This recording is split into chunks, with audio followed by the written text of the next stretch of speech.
Chapter 5. In spite of human opinion. You cannot have read this far without realizing that true healing is spiritual. Indeed, you would not have chosen to read this book at all had you not been a searcher after truth. Again, if your bent is toward logic, toward order and arrangement, you will find the identification and discussion of the 5 steps in treatment valuable. In this, as any other learning, the beginner may be largely dependent upon his grasp of techniques, his understanding of mechanics, and his experience in seeing a process as a whole. As he progresses, he often finds that he is able to cut through a long process and achieve the same or more perfect results. Many experienced drivers, excellent as they may be, find that they have forgotten even the names of the parts of the driving machinery that they handle so skillfully. There is no one essential pattern for healing. Spiritual understanding is developed by many media, by many routes. The only thing important is that its development be continuous. By their fruits ye shall know them, said Jesus. You may have by this time evolved a pattern of thought that is effective in spite of barriers, blockades, barricades, stumbling blocks, obstacles, snags, curbs, and dampers. Or you may have developed a faith, even so small as a grain of mustard seed, that will, according to St. Luke, cause a sycamore tree to obey you if you say, Be thou plucked up by the root, and be thou planted in the sea. Or which will, according to St. Matthew, remove a mountain at your command. Of course, all bottlenecks are broken and healing is instantaneous if, despite external evidence, internal disease, and the sympathetic but adverse thought of those around one, he becomes conscious for a moment of his identity as a living spirit. In this case, time is not a factor. It serves in its true place as the everlasting now.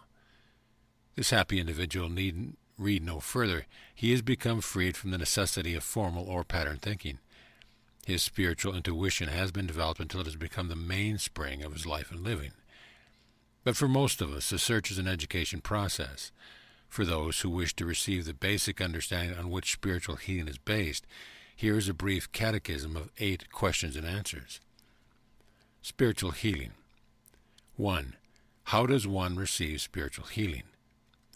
Spiritual healing is based upon the truth that every person is essentially perfect. In spite of all diseased appearances to the contrary, man is pure spirit. This spirit was never born, never gets sick, and never dies. 2. What then needs to be healed? Nothing but the belief. 3. How does this healing affect the body? It permits a flow of life, unhampered by any discordant thought, mental reflex, inhibition, obstruction, pain, or limitation. 4. What law does the spiritual therapist employ? The law of cause and effect.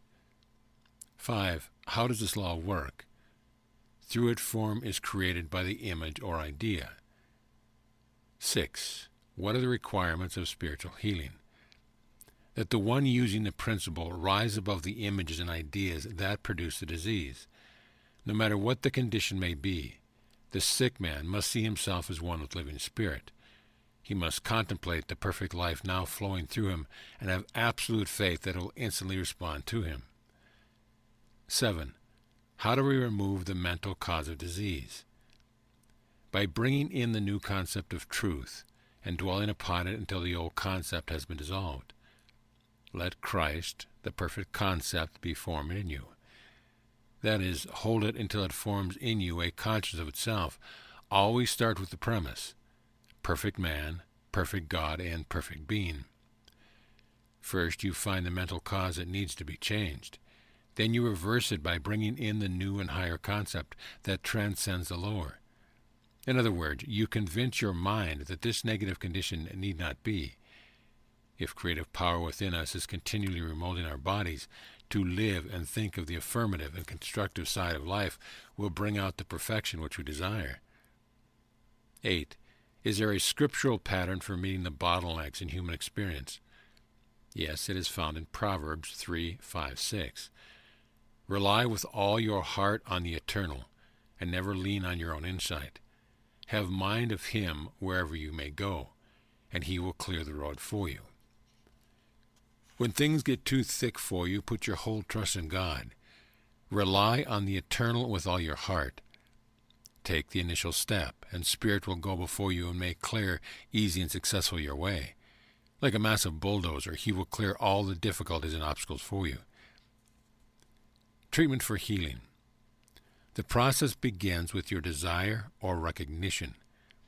If you know that the very presence of your longing, your wish, your ambition, or your awareness of a better or different way of living is certain proof that the condition or change you desire has at the moment a spiritual experience, your part in bringing it into reality on the physical plane will be greatly shortened.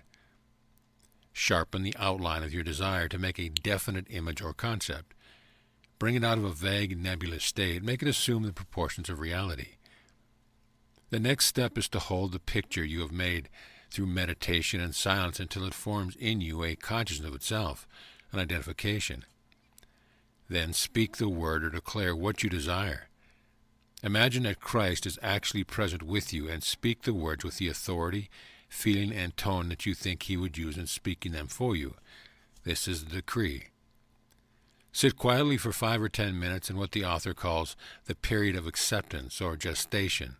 This is realization. Get very still and center your thought in the presence of Christ. Feel his healing peace and power flowing through every nerve, muscle, organ, and tissue, cleansing, equalizing, and renewing everything unlike itself. Conclude by thanking him for the great healing that has already taken place, and try to hold the power that has been released in you as you go about your other activities. This is the release. Do everything with ease and confidence and deliberation. Know that the treatment continues even after you leave the silence. He that keepeth Israel neither slumbers nor sleeps. Creative power continues to work in your behalf even when you are busy with other things. In this case, the treatment is for healing. The pattern unfolded is applicable to any other condition which forms a bottleneck to spiritual growth or demonstration. In spite of bottlenecks, your Red Sea will part to give you a free passage. Your river of Jordan will be cut off. The manna will fall. The oil will be multiplied. The water will turn into wine. The net will be filled with a multitude of fish. The storm will be stilled. The unclean spirit will come out. The fever will leave. The leprosy will depart, and you will be restored. Step 1. Recognition. Start your healing treatment in the silence by saying to yourself with deep feeling, I recognize that God is the only healing power there is, and that it is right here within me now. I recognize that anything unlike God is now dissolved by the fulfillment of my word. I recognize that the subconscious mind or soul can only materialize such images as have been deeply and firmly induced in mind, and that the new concept is the law unto my desire. I recognize that there is no obstruction to the operation of this new concept which I am now holding in my mind. I recognize that my body is carried in my mind as an idea which outpictures my mental attitude. I recognize that a change of consciousness will result in a change of my body. If my consciousness has been holding an image of disease in my body, a change of consciousness will automatically wipe out that disease. I recognize that God responds to me by corresponding to my state of thought. I enter into his life perfection and wholeness in such a degree as I comprehend it. I recognize that behind, in, and through all disease there is an infinite power and intelligence that restores, cleanses, and makes whole. I recognize that there is perfect self at the center of my being, which has never been touched by affliction or disease, and that I can call it forth through my recognition. To be aware of this perfect self is to be saved from whatever I need to be saved from.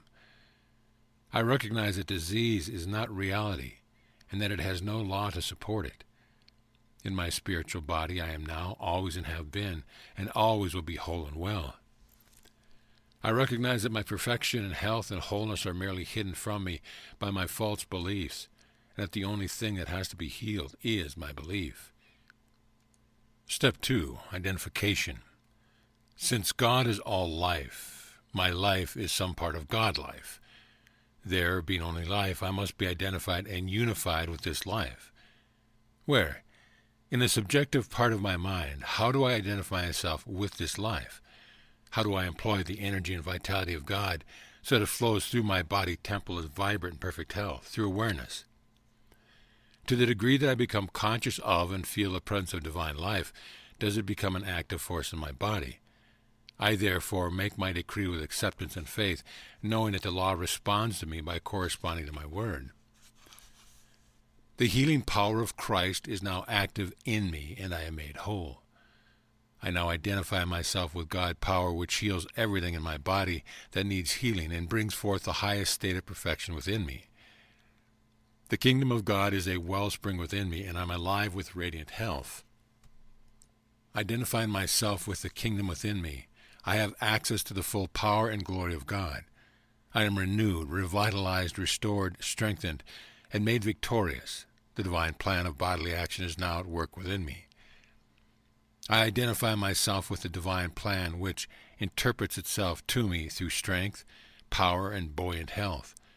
Every cell, organ, and function of my body responds to the divine energy now flowing through me. I identify myself with this divine energy which flows through me in every widening circle of healing.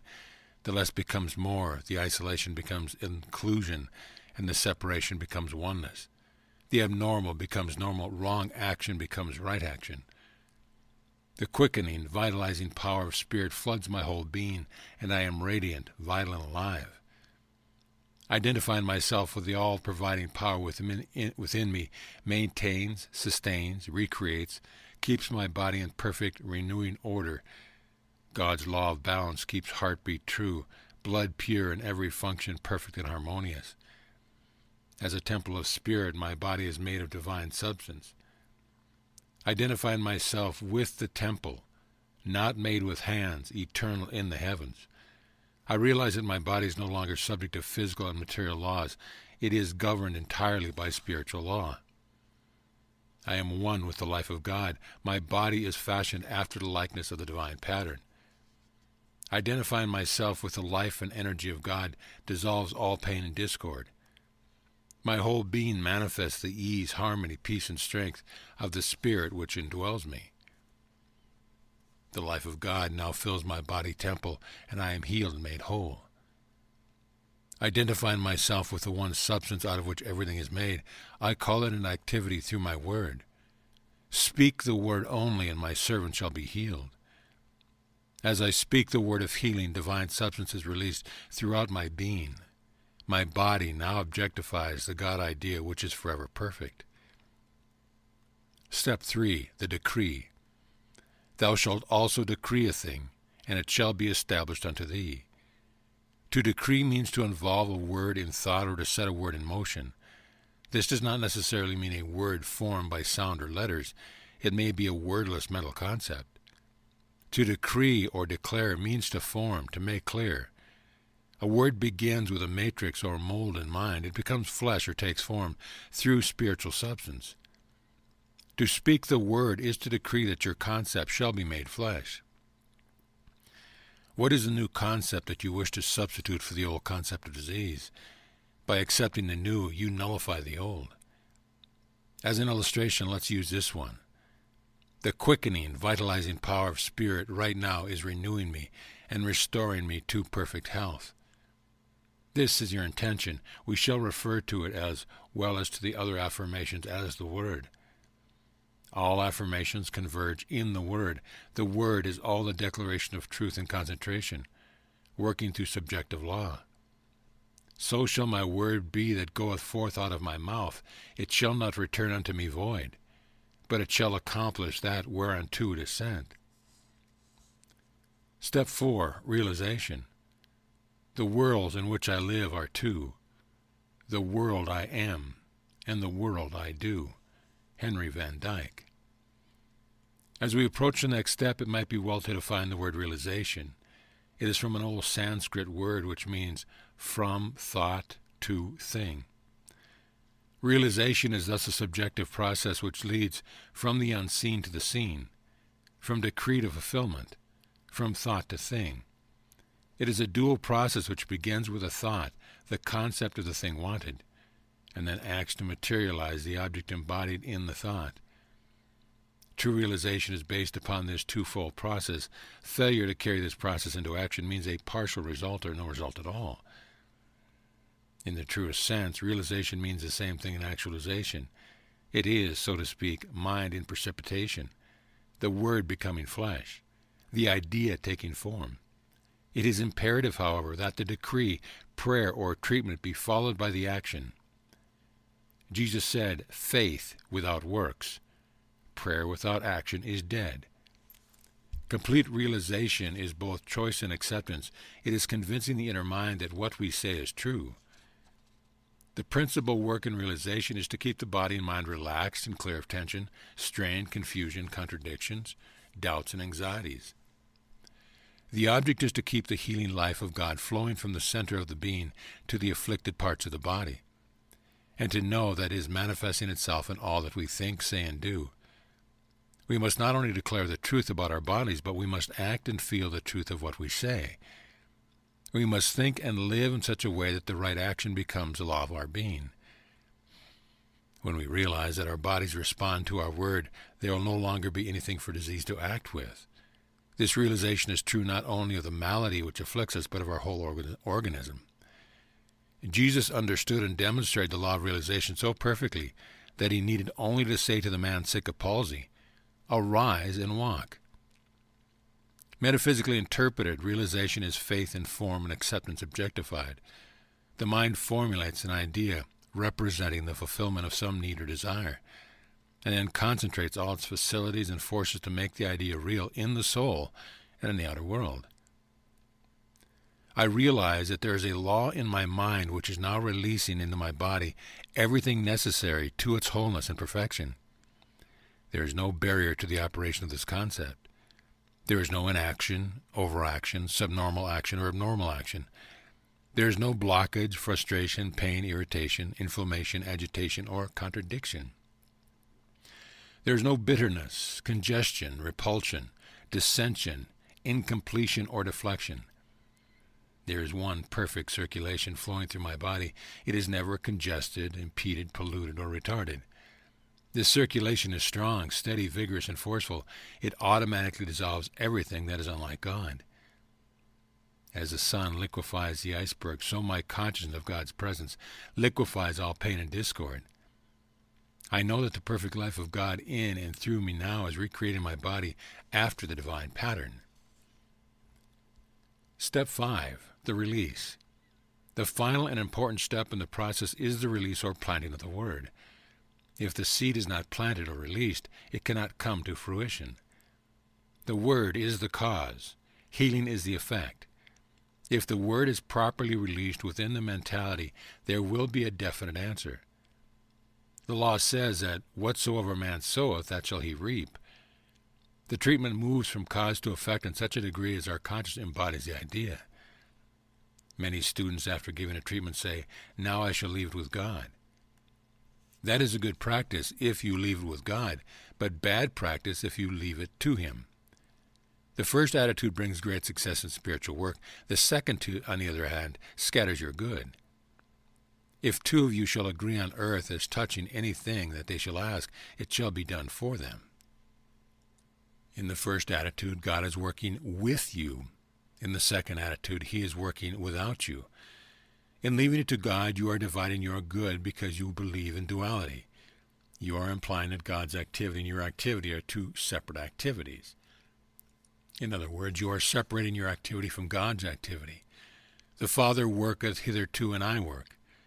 To leave it to God is not only to break your unity with God by assuming that His activity is something separate from your activity, but to evade your responsibility. In metaphysical language, you are following two powers instead of one, and you are headed for failure.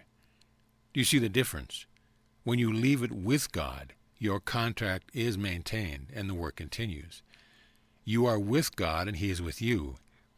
As many as are led practice the presence by the Spirit of God. They are the sons of God. All things work together for good. The choice then is between activating the treatment, giving it continuity, by leaving it with God, and neutralizing it by leaving it to God. I consciously release this word. I release any sense of false responsibility for making it happen. This I do by knowing that it activates the law of God-mind, which can only answer affirmatively to this word of desire, by completely and fully and feeling accepting this word to be the truth about me in general, and this condition in particular. I can release it without strain, doubt, or anxiety. It is not I, but the Father within, he doeth the work. I now rest this case. I thank God for the perfect fulfillment of my desire. Another way to keep your word alive and working in your behalf is to lift up your heart each time the physical condition comes to your attention and say, Father, I thank thee that thou art at work on this claim now.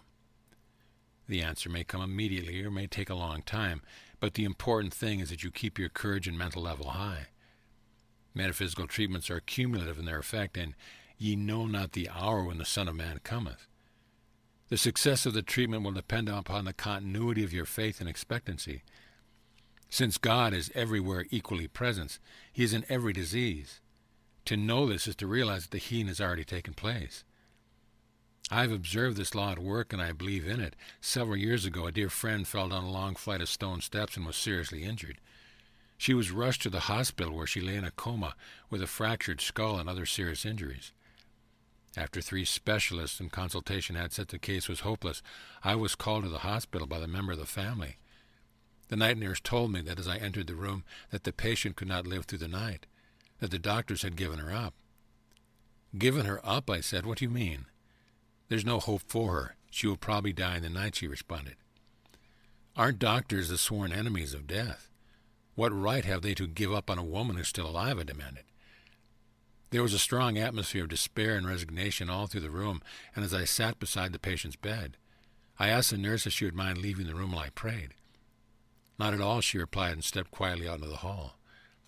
This was a crisis. I knew I had to furnish God with a clear and open channel to work through. A great sense of peace filled me as I entered the silence and began to pray for the speedy recovery of the patient. There was no response from her at first. Reaching through the rail of the side of the bed, taking the woman's hand in mine, I said, God, we are not going to let this woman die. She has many useful years ahead of her yet, and we want her to live. We are asking you right now to touch this broken and bruised body, restore her to perfect health and wholeness. We believe that you are releasing the healing power of Jesus Christ in her this instant, and that it is powerful enough to penetrate and dispel every negative and inharmonious condition. So did she live? Of course she lived. Before the prayer was finished, she had regained consciousness. She turned to me saying, Why, Dr. Russell, what are you doing here at this time of night? It was truly a resurrection. On the second day after my visit, she was taken for a drive. Now suppose that I had surrendered patient with fear thoughts and had wrapped her around with a defeatist attitude instead of seeing the radiant life and imperishable power that was hers despite the evidence of the physical senses. I do not have to tell you how different the result would have been. End of chapter.